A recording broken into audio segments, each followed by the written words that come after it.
여러분 안녕하세요.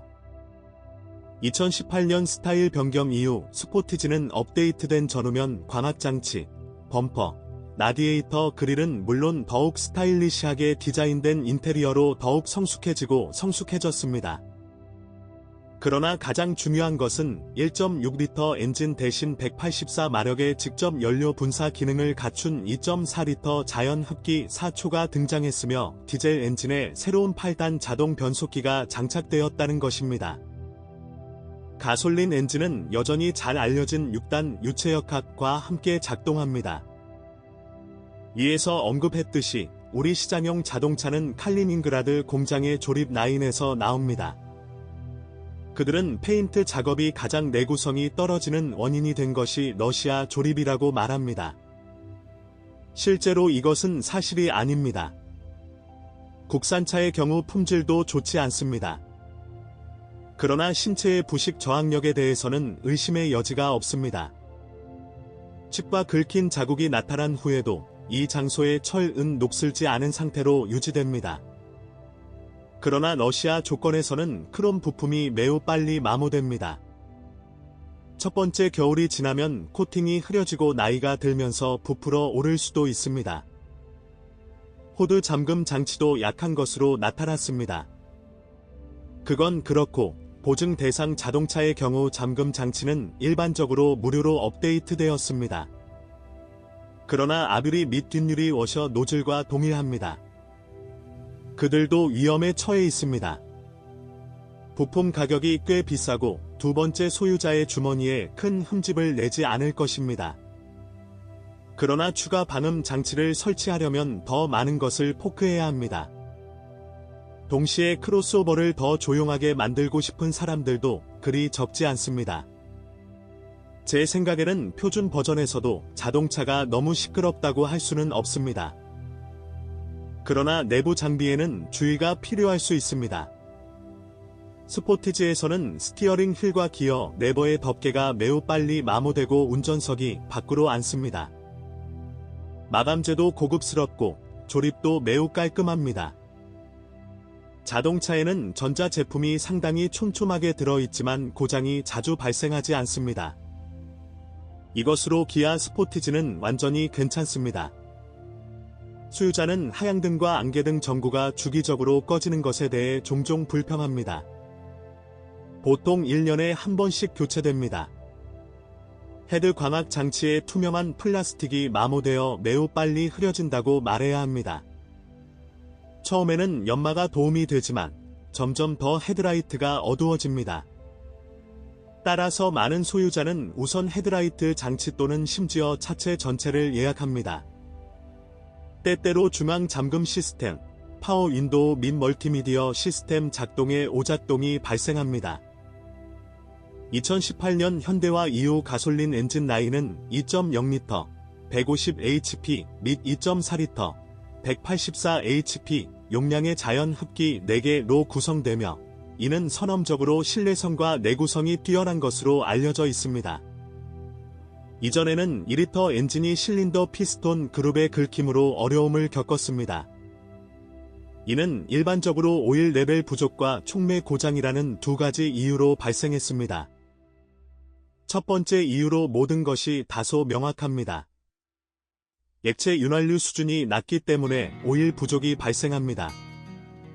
이 경우 피스톤은 실린더를 따라 건조하게 움직이며 벽에 자국이 남습니다. 따라서 엔진의 오일 양을 정기적으로 모니터링하는 것이 규칙입니다. 항상 정상 범위 내에 있다면 그러한 문제는 결코 발생하지 않습니다. 중화제가 실패하면 완전히 다른 문제입니다. 뭔가 문제가 있음을 감지하자마자 엔진이 갑자기 느리게 속도를 내기 시작했고 솔직히 둔해졌으며 시동에 문제가 있어 교체를 위해 긴급하게 서비스를 받아야 했습니다. 사실 촉매의 작동 부분은 세라믹 벌집으로 구성되어 있으며 실패하면 파괴됩니다. 작은 세라믹 입자가 엔진으로 다시 빨려 들어가 사포처럼 실린더 벽을 긁습니다.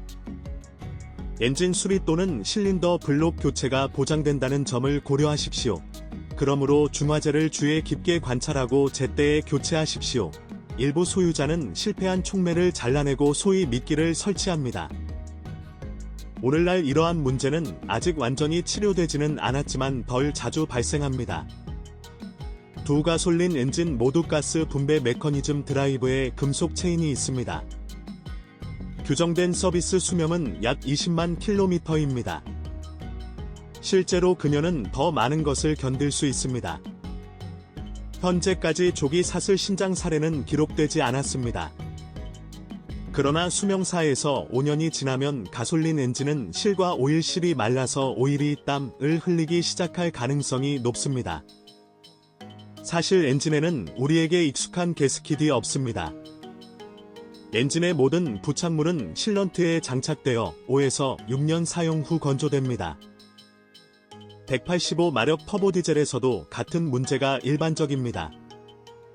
전반적으로 모터는 매우 안정적입니다. 그러나 그는 고품질 연료와 오일 및 필터 교체 규정을 엄격하게 준수하는 것을 선호합니다. 이 모든 조건이 충족되면 디젤 엔진은 오랫동안 지속됩니다. 아마도 한계에서 장기간 작업한 후에는 엔진을 몇 분 동안 공회전시켜 터빈 베어링을 시킬 것을 권장할 수도 있습니다.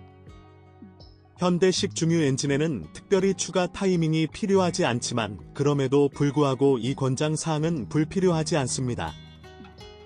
기어박스의 경우 로봇이 사라지면서 변속기의 신뢰성이 높아졌을 뿐만 아니라 자동차 전체의 신뢰성도 높아졌습니다. 수동 기어 박스에 주목할 가치가 있습니다. 수십만 킬로미터를 주행한 후에는 싱크로나이저의 조기 마모로 인해 두 번째 및 세 번째 기어가 눈에 띄게 작동될 수 있습니다. 한국인들은 이 질병이 이미 수년 전에 치료되었다고 주장합니다. 그러나 결함, 팝업이 나타납니다. 그리고 더 규정에 따르면 수동 변속기의 오일은 9만 킬로미터마다 교체됩니다. 그러나 6밴드 유체역학적 자동 변속기에서는 1.5배에서 2배 더 자주 업데이트하는 것이 좋습니다. 이 경우에만 상자는 큰 수리 없이 최대 35만 킬로미터까지 지속될 수 있습니다. 이러한 규칙을 따르면 자동 변속기가 적절한 리소스로 당신을 기쁘게 할 것입니다. 세심한 운전 스타일과 고품질이 시기적절한 서비스가 결합되어 박스의 수명을 연장하는 데 큰 도움이 됩니다. 8단 자동 변속기는 내구성이 뛰어나고 문제가 없는 것으로 나타났습니다. 고품질 오일을 사용하여 6만 킬로미터를 주행한 후 적시에 유지 관리하는 것과 신중한 운전 스타일도 중요합니다. 주의 깊은 태도는 4X4 변속기에서 앞바퀴가 미끄러질 때 뒷바퀴를 연결하는 전자 클러치의 수명에도 영향을 미칩니다. 서스펜션에 대한 지출은 운전 스타일에 따라 달라집니다. 그러나 일부 요소는 처음에는 적절한 서비스 수명을 갖지 않습니다.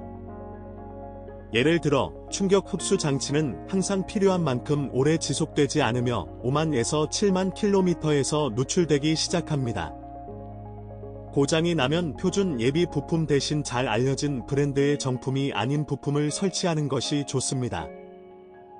약 5만 킬로미터에서 허브 베어링이 콘서트를 시작할 수 있습니다.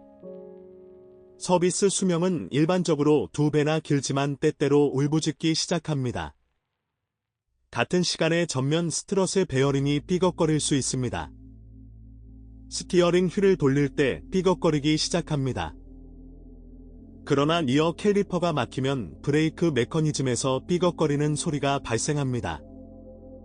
기아 스포티지의 시그니처 궤어입니다. 자동차 화학 물질을 사용하여 메커니즘을 개발할 수 없는 경우 새 캘리퍼 어셈블리를 구입해야 합니다. 결국 3만에서 5만 킬로미터마다 스테빌라이저 스트럿을 교체하는 것은 완전히 자연스러운 사건처럼 보입니다. 따라서 중고 스포티지를 구매하는 것이 좋은 선택입니다. 특히나 이렇게 어린 나이에. 결국 자동차는 이미 선천적 질병을 완전히 제거했습니다. 그리고 스타일 변경 이전 버전의 특징적인 약점 중 일부는 2018년 이전 모델에서는 이미 수정되었습니다. 또한 DCT 로봇 기어박스와 177마력 1.6L 터보 엔진에 문제 있는 수정사항이 크로스오버 사양에서 간단히 사라졌습니다. 그러한 모델이 있거나 있었다면 댓글에서 무엇이 어떻게 깨지는지에 대한 정보를 공유하세요.